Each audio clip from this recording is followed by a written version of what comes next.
Section 71.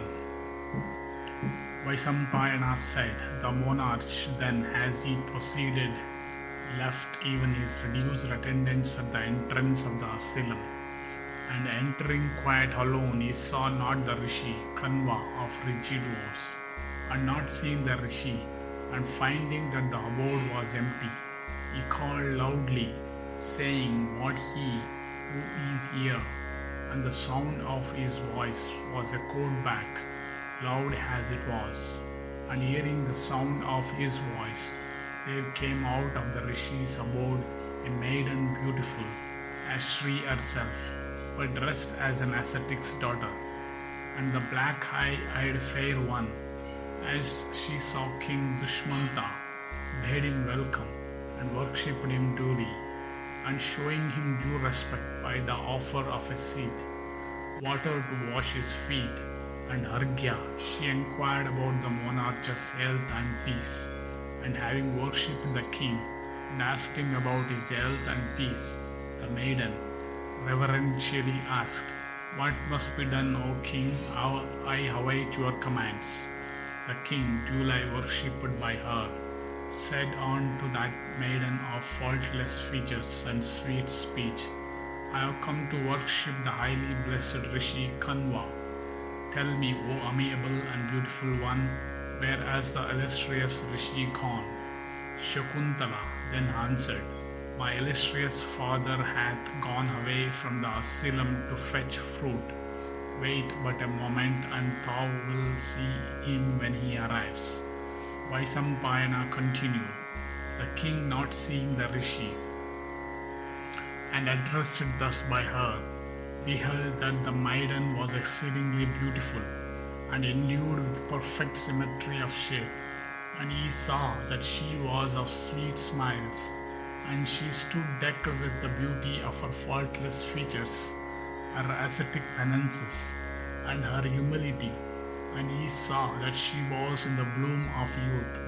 He therefore asked her, who art thou, and whose daughter, O beautiful one? Why hast thou come into the woods also, O handsome one, gifted with so much beauty and such virtues? Whence hast thou come, O charming one? At the very first glance hast thou stolen my heart. I desire to learn all about thee. Therefore tell me all. And thus addressed by the monarch in the asylum, the maiden smilingly replied in those sweet words, O Dushmanta, I am the daughter of the virtuous, wise, high-souled and illustrious ascetic Kanwa. Dushmanta, hearing this, replied, the universally worshipped and highly blessed Rishi, one whose seed hath been drawn up, even Dharma himself might fall off from his course, but an ascetic of rigid vows can never fall off so.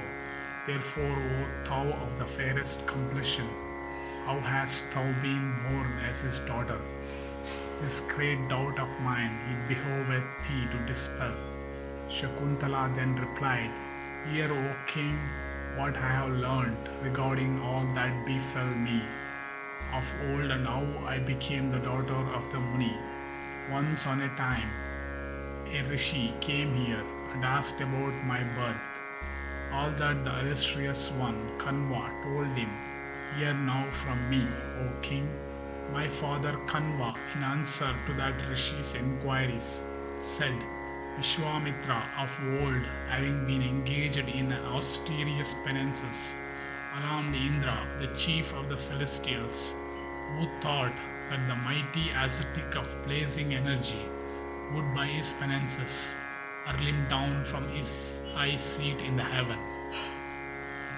Indra, thus alarmed, summoned Menaka and told her, thou, O Menaka, art the first of celestial apsaras. Therefore, O amiable one, do me this service. Hear what I say. This great ascetic Vishwamitra, like unto the sun in splendor, is engaged in the most severe of penances. My heart is trembling with fear. Indeed, O slender-waisted Menaka, this is thy business.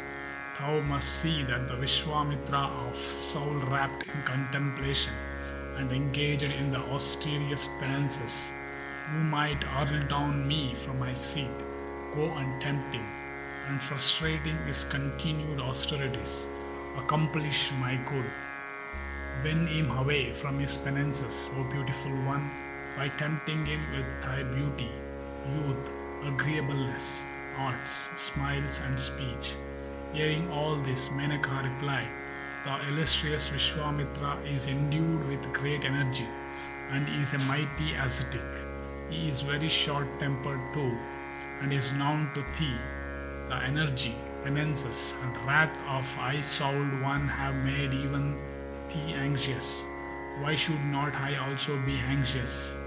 It was who made even the illustrious Vasishtha bear the pangs of witnessing the premature death of his children.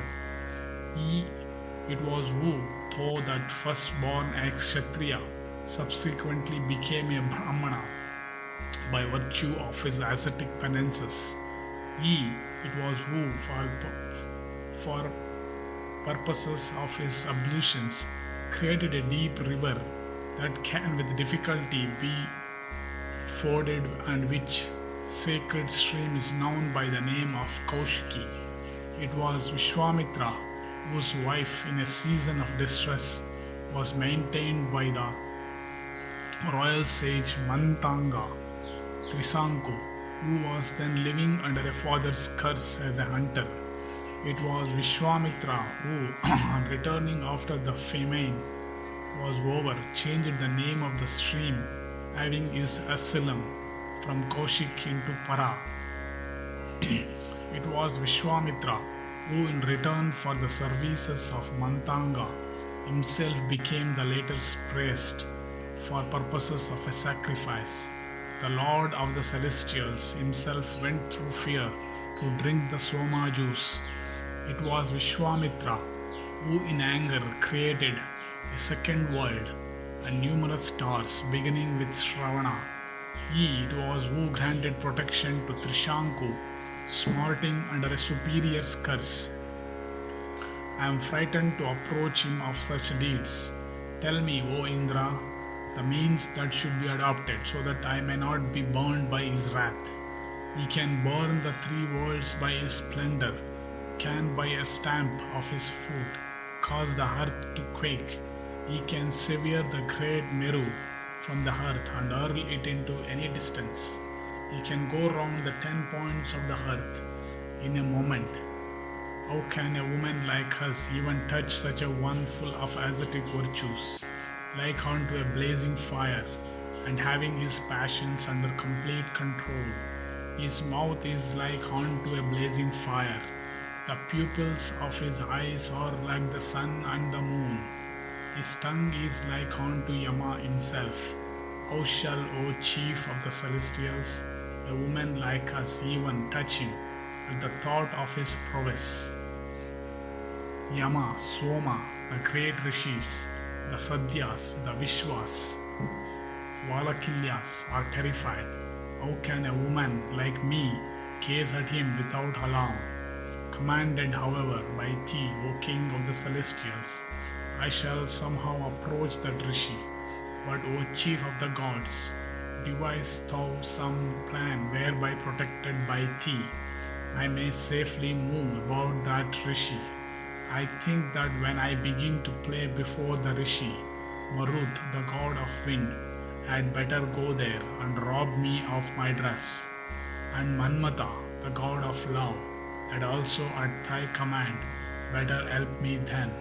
Let also Marut on that occasion bear thither fragrance from the woods to tempt the rishi. Saying this, and seeing that all she had said above had been duly provided, Menaka went to the retreat of the great Kaushika. So ends the 71st section in the Sambhava Parva of the Adi Parva.